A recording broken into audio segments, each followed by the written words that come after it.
Olá, sejam bem-vindos ao programa Espiritismo e Vida. Se você ainda não é inscrito aqui no canal, inscreva-se, deixe o seu like, compartilhe o vídeo. É sempre importante a gente lembrar da importância de se compartilhar o vídeo, né? Porque assim a gente faz com que a mensagem espírita chegue a mais corações, não é mesmo? Então, se você gostou, compartilhe. Clica aí no sininho das notificações para você ficar por dentro das novidades que acontecem por aqui. Nos acompanhe também nas nossas redes sociais, no Instagram, no Facebook. E hoje, gente, eu trouxe aqui para a nossa reflexão uma passagem da vida de Emmanuel, né? Que está, Emmanuel, esse espírito, né? Que tanto evoluiu, não é mesmo? E a gente gosta dos bons exemplos, não é? A gente deve realmente seguir os bons exemplos. E no livro Há 2000 anos, Emmanuel vai contar um pedacinho da história dele, né? E do encontro que ele teve com Jesus, enquanto ele era o senador Públio Lentulus.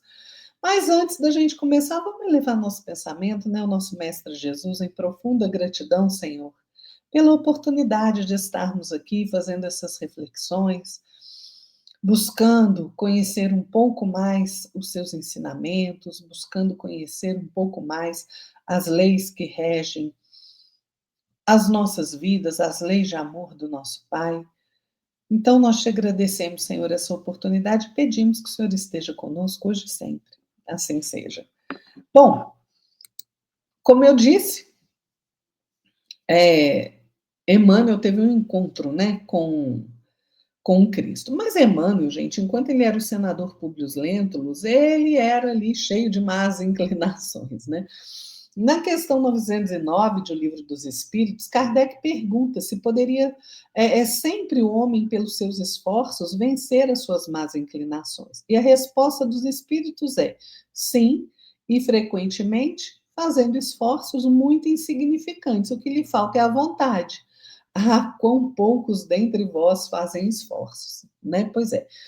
Este é um dos pontos mais profundos, né, da nossa vida, que é a questão do desenvolvimento humano, da nossa evolução, a nossa capacidade de transformação moral, né?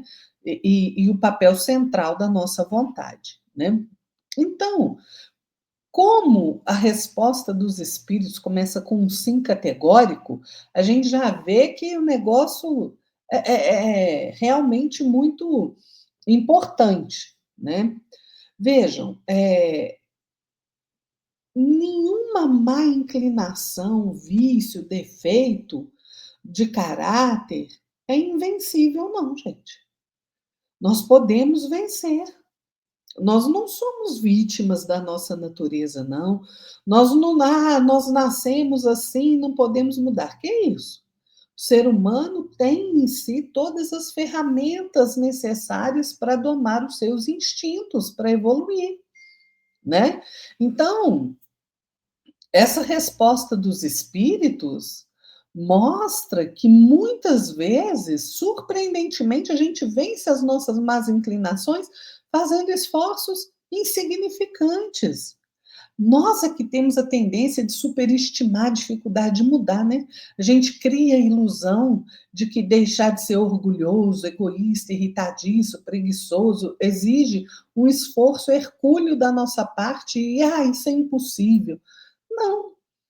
Os espíritos nos dizem que, na verdade, são pequenas mudanças diárias, pequenos nãos que damos aí aos nossos impulsos inferiores, né? E isso, às vezes, frequentemente é suficiente para mudar o nosso padrão de comportamento. O problema não é o tamanho do obstáculo, o problema é a nossa postura diante dele, né? Então, vejam, isso que os espíritos falam para nós, né? O que lhe falta é a vontade, isso é um puxão de orelha, né? Porque muitas vezes a gente diz que quer mudar, mas no fundo a gente se acomoda, né? A gente se acomoda aos nossos defeitos porque eles nos trazem algum tipo de conforto, algum tipo de prazer imediato, né? Ou então porque simplesmente dá preguiça, né? De agir diferente, né? Veja, desejo é uma coisa passiva. Ah, eu gostaria de ter mais paciência. A vontade é ativa, ela exige ação. Eu vou adiante. Eu vou aqui respirar fundo, não vou gritar, mesmo querendo gritar, né?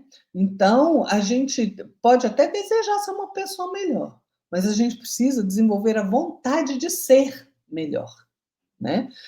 Então, essa questão 909 ela é um chamado à autorresponsabilidade. Ela nos tira o direito de ficarmos usando desculpas como, eu sou assim mesmo, né? Esse é meu gênio, isso é mais forte que eu. Não, não. Nós é que temos a responsabilidade da nossa vida. E, na verdade, isso é uma constatação triste, né? Quando os espíritos falam, né? Quão poucos dentre vós fazem esforço. Pois é mesmo. Quantos de nós fazemos pequenos esforços para nos modificarmos? Mas esse também é um convite à nossa evolução, né? Porque nos mostra que a evolução moral está ao nosso alcance. Basta que a gente pare de dar desculpas e comece logo a fazer o esforço, por menor que seja, todos os dias. A chave para a transformação, gente, não é força bruta, não. É vontade sincera e contínua, né? Então, este texto, só para introduzir, neste texto que eu trouxe do Emmanuel, fala justamente disso, está no teu querer. O que está no nosso querer, né? Então, no livro Há 2000 anos, Emmanuel, pela psicografia do nosso querido Chico Xavier, nos conta uma das suas reencarnações como o orgulhoso senador romano Públio Lentulus, né? Emmanuel, numa das reuniões que ele fez lá, participou, né? Se eu não me engano, 7 de setembro de 1938, ele fala para as pessoas ali, se Deus me permitir, um dia eu vou falar do orgulhoso patrício Públio Lentulus, né? Para que vocês possam aprender alguma coisa com as dolorosas experiências de uma alma indiferente e ingrata, né? Em 24 de outubro do mesmo ano, Chico começa a receber. Ele recebe a primeira página dessa obra, né? Então, vamos às lembranças de Emmanuel, né? Esta parte está lá no capítulo Messias de Nazaré. E certo dia nós vamos encontrar ali o Públio, né? Não vou dar spoiler do livro, não, só dessa parte. Se você não leu, leia, que é uma obra belíssima. Mas certo dia, o Públio estava ali reunido na sua casa com a sua família, né? E ele tinha uma esposa que chamava Lívia, né? E ele tinha 2 filhos. A menininha estava muito doente, realmente muito doente, né? E a Lívia, a esposa dele, pede para que ele procure o profeta de Nazaré, que é Jesus, né? E o Públio era muito orgulhoso, ele fala: tá bom, você está me pedindo tanto aí que eu vou aceder aos teus desejos aí, mas olha só a angústia que vai na minha alma para me fazer ceder de maneira tão rude com os meus princípios, né? Porque ele era um senador romano, né? E ele ainda diz assim: olha, mas eu não vou procurar esse profeta aí, é, é, e não vou conversar com ele assim, não. Eu vou sozinho para a cidade, né? Se eu me encontrar com ele lá, assim, eu vou fazê-lo saber que seria, né, uma honra ele nos fazer uma visita, né? Pois é, para ele reanimar a nossa doentinha. Aí a Lívia fica aliviada com aquilo, porque melhor do que isso ela não ia conseguir do Públio, né? Então, ele chegando a hora ali que as ruas movimentadas ali terminassem ali o movimento, né? E ele sai de casa, né? Ali no crepúsculo, né? No fim do dia. E o que acontece? Ele tinha percorrido ali uns 300 metros do caminho dele e começa a encontrar algumas pessoas, né? Alguns pescadores que já estavam ali se recolhendo, né? E o povo ficava olhando para ele, né? Senador, o que ele está fazendo essa hora na rua, né? E aí ele vai caminhando ali, e ele fica pensando: "Meu Deus, mas onde está esse profeta de Nazaré, né? Será que isso não é uma ilusão? Essa história dos milagres dele, né? Será que não é um absurdo eu sair aí procurando por esse profeta?" Bom, e ele vai dando curso a essas ideias aí, né, e e ele começa a considerar como é que ia ser difícil, né, a hipótese do encontro dele com Jesus, porque como é que eles se entenderiam, né? O Públio falava latim, o Jesus falava aramaico, né, então ele já começou aí botando essa dificuldade. Mas ele vai ali caminhando, né, e ele vai percebendo o entorno dele, né, o céu aquela hora estava muito bonito, né, o luar ali, já ia começando a surgir, né, e ele sente na intimidade dele, no coração dele, ele se sente perdido num abismo, né, de cogitações, de preocupações. E nisso ele vai ali e se aproxima ali das margens, né, do lago de Genezaré, né, e ele sente ali o perfume da vegetação, né, daquele aroma agreste da folhagem. E nesse instante em que ele estava ali, naquele diz ele que estava sob o império de estranho e suave magnetismo, ele começa a ouvir passos, né, passos brandos de alguém que estava buscando aquele lugar. E aí, diante dos olhos dele, né? Eu vou falar, gente, com as palavras de Emmanuel, né? Porque quem sou eu para descrever esta primeira impressão que Emmanuel teve de Jesus? Diante de seus olhos ansiosos destacara personalidade inconfundível e única. Tratava-se de um homem ainda moço que deixava transparecer nos olhos, profundamente misericordiosos, uma beleza suave e indefinível. Longos e sedosos cabelos molduravam-lhe o semblante compassivo, como se fossem fios castanhos, levemente dourados por luz desconhecida. Sorriso divino, revelando ao mesmo tempo bondade imensa e singular energia, irradiava de sua melancólica e majestosa figura uma fascinação irresistível. É assim que ele descreve Jesus, né? Então, o Públio não teve dificuldade de identificar que aquela criatura impressionante era Jesus, né? E ele se sente, né, ali, é uma onda de sentimentos que avassala o coração dele, que ele pensa que nem quando ele foi apresentado a Tibério, né, ele foi tomado de tanta emotividade, né, o imperador Tibério.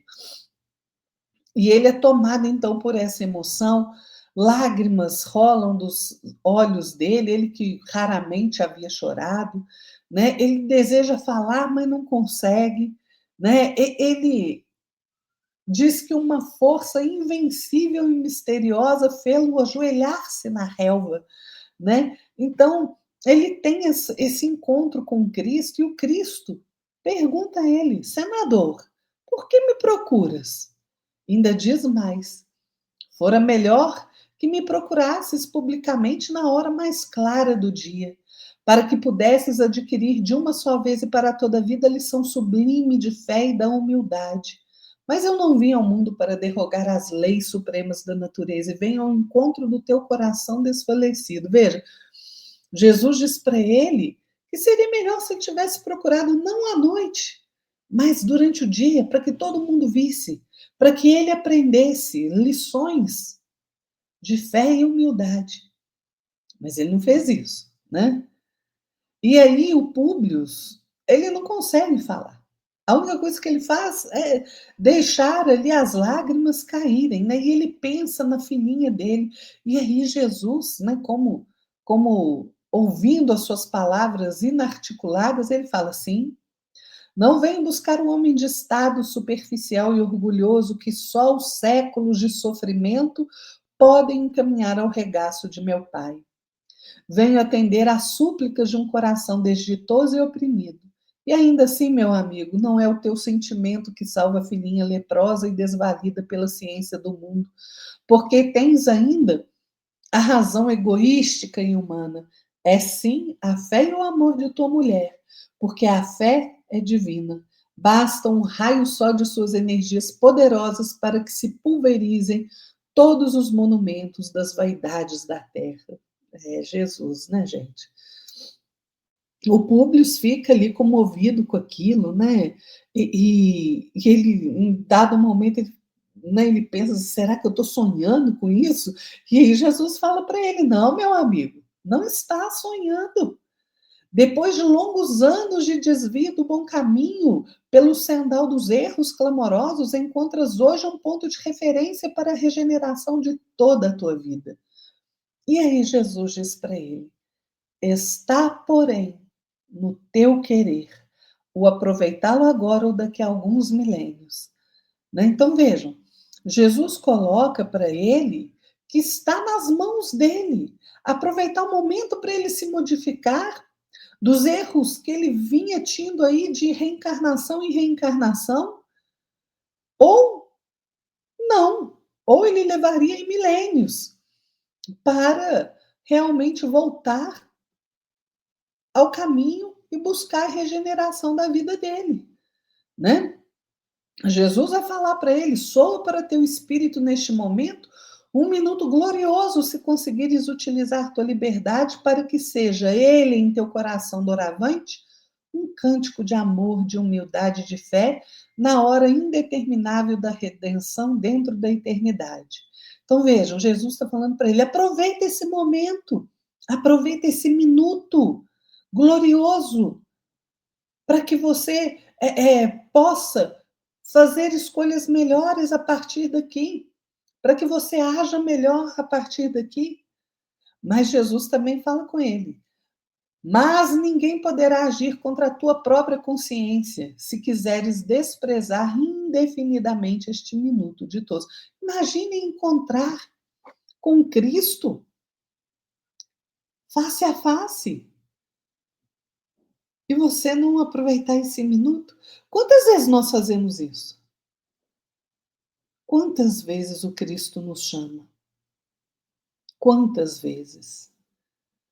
Então, leiam lá, né? O Públio vai ter uma quase que uma conversa mental com Jesus, né? Ele ainda continua orgulhoso, ele começa a pensar ali: bom, mas quem é você para falar de humildade, né? Eu sou um senador do império, ele pensando, né? Roma é imensa, Roma tem muito poder. Jesus vai falar para ele: olha, todos os poderes do teu império são bem fracos, todas as suas riquezas bem miseráveis, né? Perto da grandiosidade do Pai Todo-Poderoso. Então, veja, o Públio quer falar, não consegue, e ele fica ali tomado, né, por essas emoções. Mas Jesus, então, né, como que transfigurado, de olhos no céu, né, como que se tivesse em preces ali, né, naquele momento, e naquela natureza bonita, né? Públio o vê, então, com uma claridade, banhado por uma claridade branda, né? Evidenciando a beleza serena e, do Cristo. Mas ele fica paralisado, né? E depois ele desperta, assim como se ele realmente despertasse ali de um sonho, né? E ele volta para casa, humilhado, ele se sente humilhado, diminuído, né, em face da fraqueza de que ele deu testemunho diante do Cristo, né?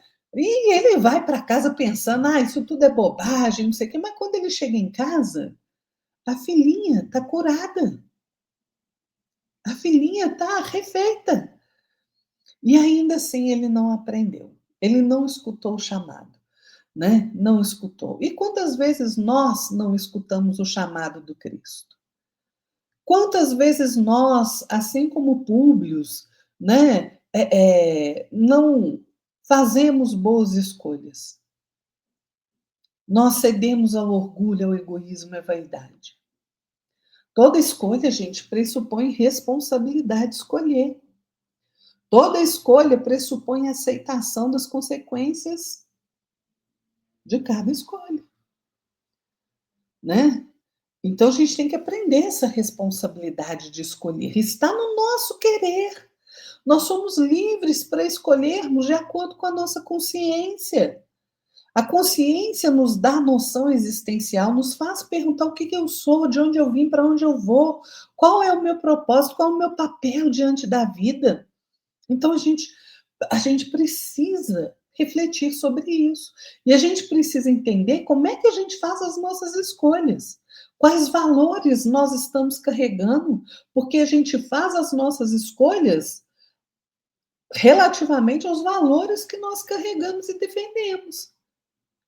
Não é? Então vamos prestar atenção, gente. Escolhas melhores hoje fazem um amanhã mais pleno de alegria, de paz e de harmonia. Né? É o nosso esforço diário. Nós temos de escolher nos esforçar diariamente. Pequenos esforços diários para a gente se melhorar. Está no nosso querer. Jesus nos chama o tempo inteiro a seguir com Ele. Né? Mateus registrou a fala do Cristo: vinde a mim todos os que estáis cansados e sobrecarregados, e eu vos aliviarei. Tomai sobre vós o meu jugo e aprendei de mim, porque sou manso e humilde de coração, e achareis descanso para a vossa alma, porque o meu jugo é suave e o meu fardo é leve. Então Jesus nos chama o tempo inteiro, mas ele não vai violentar o nosso querer, do mesmo modo que ele disse a Públio.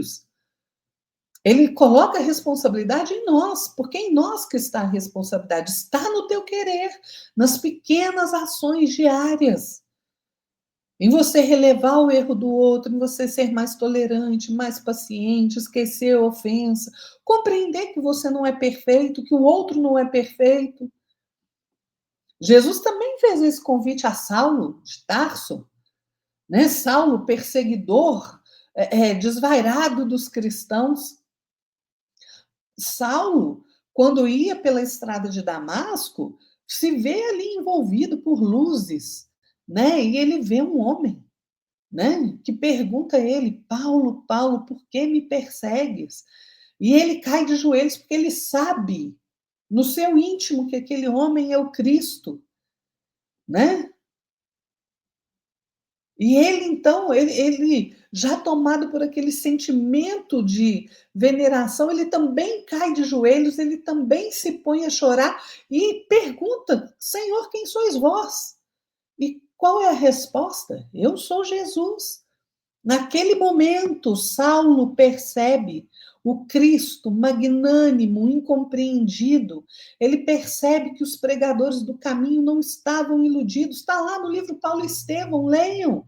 Ele diz: Estevão estava certo, Abigail, que era a amada dele, estava certa. E ele pensa, né, naquele átimo de tempo daquele encontro, ele pergunta, ele pensa com ele mesmo: que amor é esse que anima o coração desta criatura augusta, misericordiosa, para vir me encontrar aqui, eu, Saulo, perseguidor implacável dos seus discípulos mais fiéis, mais fiéis. E o Saulo experimenta, então, naquele momento, uma vergonha incrível do passado dele. Ele chora copiosamente, ele sente aquelas lágrimas lavar o coração dele. Ele quis falar assim como Públio e não consegue. Ele quis se penitenciar, ele quis falar das suas desilusões, ele quis mostrar fidelidade a Jesus, mas ele não conseguia falar. E ele então nota Jesus se aproximando dele carinhosamente, toca-lhe os ombros, né? E diz a Saulo: não recalcitres contra os aguilhões, ou seja, não se rebele, não se revolte. Do mesmo modo que Jesus fez com Públio, toca o ombro de Públio.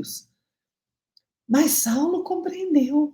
Desde o primeiro encontro com Estevão, ele começou ali a pensar em cada momento se aquilo que ele fazia estava certo. Ele se coloca a meditar sobre esses novos ensinamentos.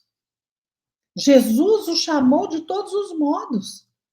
Ele, Saulo, era ovelha perdida, né? E Jesus, o pastor amigo, que se dignava a fechar os olhos para os espinheiros ingratos que Saulo lançou contra ele. E naquele momento, diferente de Públio, que se manteve orgulhoso, vaidoso e sofreu muito, teve muitas encarnações, né, dolorosas, Saulo se entrega ao Cristo. Ele se entrega a Jesus como um simples escravo do seu amor. E então ele faz a pergunta que todos nós deveríamos fazer, porque está em nosso querer fazer essa pergunta. E Saulo faz: Senhor, que quereis que eu faça? Está no nosso querer, gente, no querer de cada um de nós. Fazer como Paulo, que caiu em si e aceitou o chamado do Cristo, ou como Públio Lentulus, que perdeu aquele momento único de atender o chamado do Mestre Nazareno. Nós temos de ter em mente que as escolhas que nós fizermos hoje vão definir o nosso futuro, para a luz ou para as trevas. É escolha de cada um de nós. E nós temos aí esses dois exemplos, de Públio e de Saulo de Tarso, que passa a se chamar Paulo. Façamos nossas escolhas, está em nosso querer nos melhorarmos agora ou daqui a milênios. A escolha é nossa. Fiquem todos na paz do nosso Mestre Jesus e até a próxima. Tchau.